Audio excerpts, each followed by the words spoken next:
Assalamualaikum warahmatullahi wabarakatuh. Kami dari kelas A kelompok 2 akan mempresentasikan tugas 1.4.A.5 ruang kolaborasi analisis studi kasus. Di kelompok kami beranggotakan 3 orang. Saya Pranita Hardiana, Saya Deska Setia Nur Laila. dan saya Nur Isnaini. Ya, pada kesempatan kali ini kami akan menyampaikan hasil diskusi kami tentang studi kasus berkaitan dengan budaya positif. Ya, kita awali dari kasus yang pertama.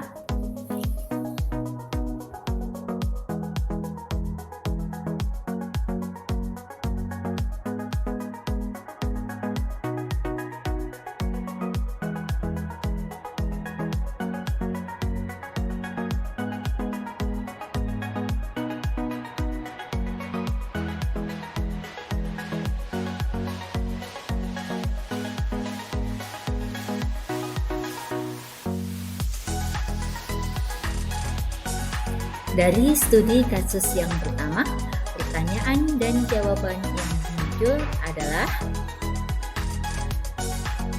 dalam kasus di atas, langkah-langkah restitusi apa saja yang sudah dijalankan oleh Ibu Sakti? Jawaban kami adalah yang pertama, restitusi bukan untuk menebus kesalahan, namun untuk belajar dari kesalahan. Yang kedua, restitusi memperbaiki hubungan. Yang ketiga, restitusi adalah tawaran bukan paksaan. Dan yang keempat, restitusi fokus pada solusi. Dan yang kelima, restitusi mengembalikan murid yang berbuat salah pada kelompoknya. Kemudian, langkah-langkah yang sudah dilakukan Bu Santi. Yang pertama, menstabilkan identitas, yaitu dengan Ibu Santi memanggil Vivi dan Natali, menanyakan tentang laporan Ibu Eni, dan menanyakan juga apakah mereka bersedia melakukan memperbaiki permasalahan yang ada.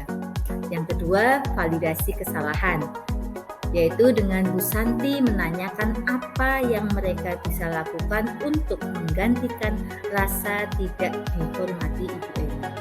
Dan yang ketiga, menanyakan keyakinan, yaitu dengan Bu Santi menanyakan apakah yang dilakukan Vivi maupun Natali sesuai atau tidak dengan keyakinan kelas.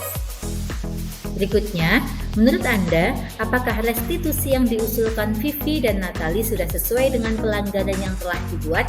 Dan apakah langkah-langkah restitusi yang telah diusulkan mereka? Jawaban kami adalah sudah sesuai dengan pelanggaran yang telah dibuat. Langkah-langkah yang telah diusulkan oleh Vivi dan Natali yaitu melakukan diskusi kelompok dengan tema keyakinan kelas tentang sikap saling menghormati dan penerapannya dalam kehidupan sehari-hari. Kemudian mengirim email pada Bu Eni tentang gagasan mereka dan mengusulkan kepada kepala sekolah untuk Bu Eni sebagai guru pengganti. Dalam kasus di atas, posisi apakah yang telah diambil oleh Ibu Eni dalam menangani Vivi dan Natali? Jelaskan jawaban Anda. Menurut kami, posisi Ibu Eni yaitu sebagai pembuat rasa bersalah. Itu ketika Bu Eni menyampaikan nanti Ibu ditegur Bapak Kepala Sekolah kalau mereka tidak mengerjakan tugas. Pertanyaan berikutnya, jika Anda adalah Pak Hasan, bagaimana Anda menyikapi langkah yang ditempuh Ibu Santi? Menurut kami, yaitu jika saya menjadi Pak Hasan, saya mendukung apa yang dilakukan oleh Bu Santi agar mereka menyadari kesalahannya dan bertanggung jawab untuk memperbaiki kesalahan mereka. Selanjutnya, kita memasuki kasus kedua. Mari kita perhatikan.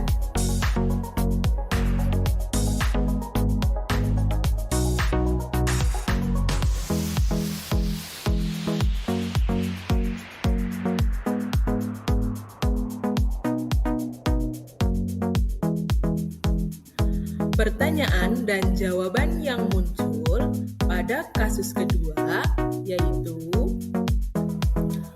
pertanyaan pertama, dalam kasus di atas, sikap posisi apakah yang diambil oleh Pak Lukman? Jelaskan apakah indikatornya. posisi sebagai penghubung. Untuk indikatornya, yang pertama, berbicara dengan nada tinggi, menghardik, membentak. Yang kedua, menghukum, merubah hukuman verbal atau fisik, yaitu Sabrina harus seharian tanpa alas kaki. Tiga, dampak pada murid merasa marah, merasa bersalah, rendah diri, mengasingkan diri, yaitu Sabrina merasa malu dan lebih banyak berdiam diri di kelas.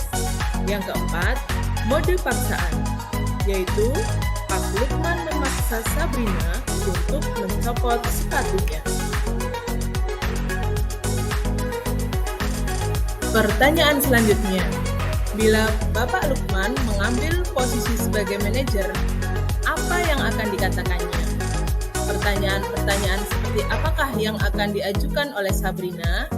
Jelaskan. Jawaban kami yaitu, untuk pertanyaan-pertanyaannya, yang pertama, apakah kamu mengetahui keyakinan atau peraturan di sekolah bahwa setiap siswa wajib memakai sepatu hitam?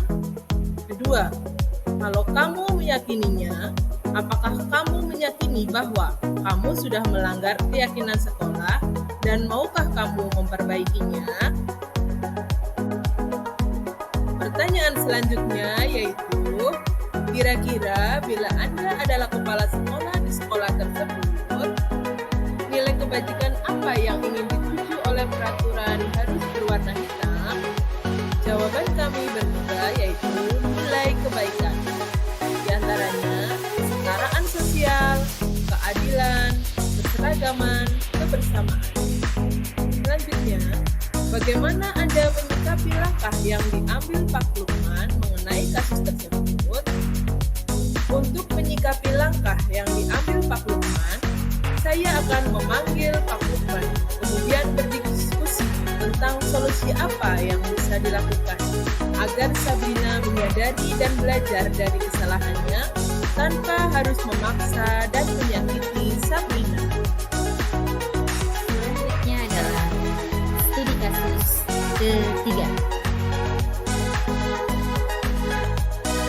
Pertanyaan dan jawaban hasil diskusi kami di kasus ketiga yaitu,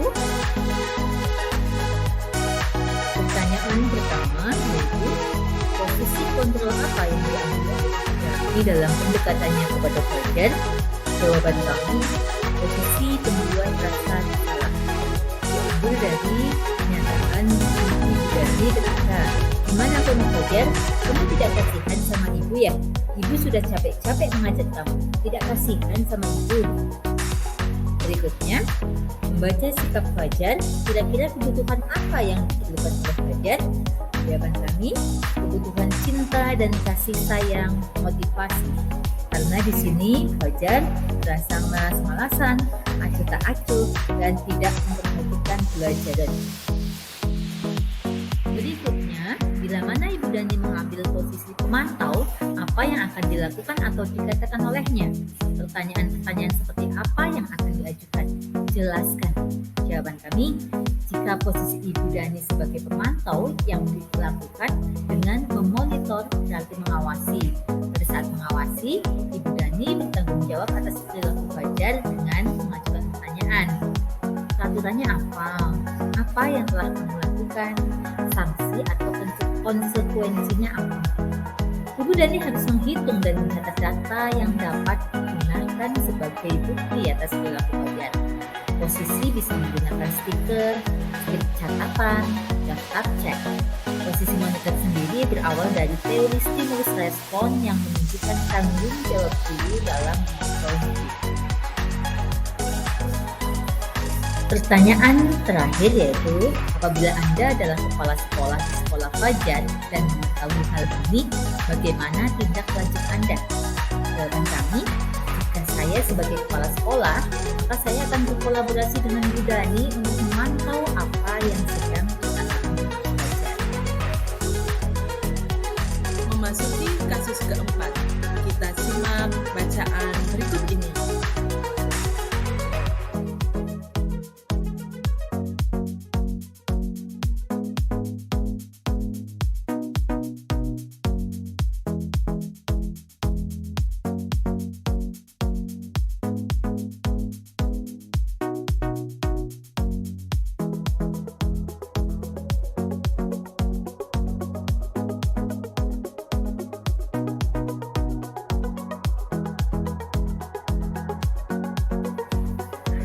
Dari kasus keempat, ada beberapa pertanyaan dan jawaban. Di antaranya,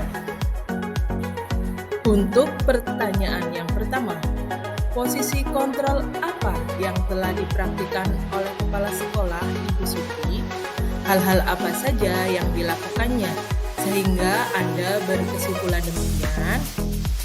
Dari diskusi kami menjawab posisi kontrol manajer karena Bu Suti melibatkan siswa dalam mencari solusi, yaitu Bu Suti memberi kesempatan pada Dino untuk bertanggung jawab. 2. Mengajak siswa untuk menganalisis kebutuhannya, yaitu kancing bajunya Anto terpasang kembali dan Dino bisa belajar menjahit. Yang ketiga, mengarahkan siswa untuk memenuhi kebutuhannya sendiri, yaitu mengarahkan Dino belajar menjahit ke Pak Irfan agar bisa menjahit kancing baju Anto. Pertanyaannya yaitu, dalam kasus tersebut, bagaimana Dino dikuatkan? Bagaimana Anto dikuatkan oleh Bu Suti? Kami menjawab, yang pertama, menstabilkan identitas anak, yaitu Bu Suti mengubah identitas gagal menjadi identitas sukses. Contoh pertanyaan kepada anak yaitu, Dino, sepertinya saat ini kamu sedang marah ya? Kedua, Bu Suti membuat pernyataan bahwa berbuat salah adalah hal yang manusiawi dan mempertahankan diri adalah hal yang penting. Selanjutnya, validasi tindakan. Dengan memahami kebutuhan dasar anak, kita bisa menemukan cara paling efektif untuk memenuhi kebutuhan dasar tersebut. Bu Suti meminta Dino untuk memikirkan cara lain yang mungkin lebih efektif dibandingkan marah-marah dan berkelahi. Yang ketiga, menanyakan keyakinan, yaitu menghubungkan keyakinan anak dengan keyakinan sekolah. Dengan cara Bu Suti bertanya tentang keyakinan sekolah yang telah disepakati dan apakah Dino bersedia memperbaiki kesalahan. Selanjutnya, penerapan restitusi. Anak diberikan pilihan untuk menyelesaikan masalah. Dengan cara, Dino diberikan alternatif untuk belajar menjahit kepada Pak Irfan. Hasil restitusinya yaitu Dino bersedia bertanggung jawab dengan belajar menjahit. Yang kedua, Anto kebutuhannya terpenuhi, yakni kancing bajunya terpasang kembali.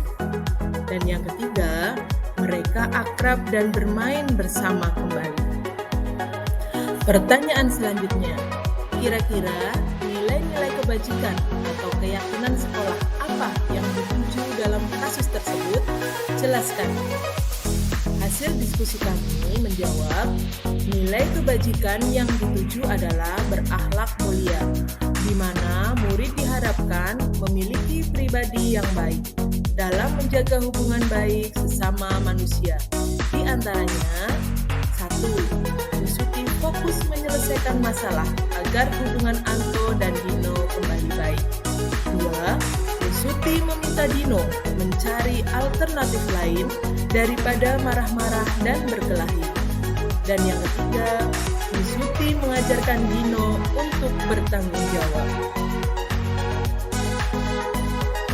Dari kasus 1-4, kita dapat melakukan refleksi, yaitu 1. Sebagai manajer, kita harus melibatkan siswa dalam mencari solusi, menganalisis kebutuhannya, dan mengarahkan siswa untuk memenuhi kebutuhannya. Yang kedua, penerapan restitusi dengan tahapan segitiga restitusi akan menghasilkan solusi pemecahan masalah yang efektif. Dan yang ketiga, dalam menentukan keyakinan sekolah haruslah sesuai dengan nilai kebajikan universal sehingga akan lebih mudah diterima oleh anak-anak. Demikian tadi presentasi dari kelompok kami. Semoga menginspirasi. Guru penggerak, tergerak, bergerak, menggerakkan. Wassalamualaikum warahmatullahi wabarakatuh.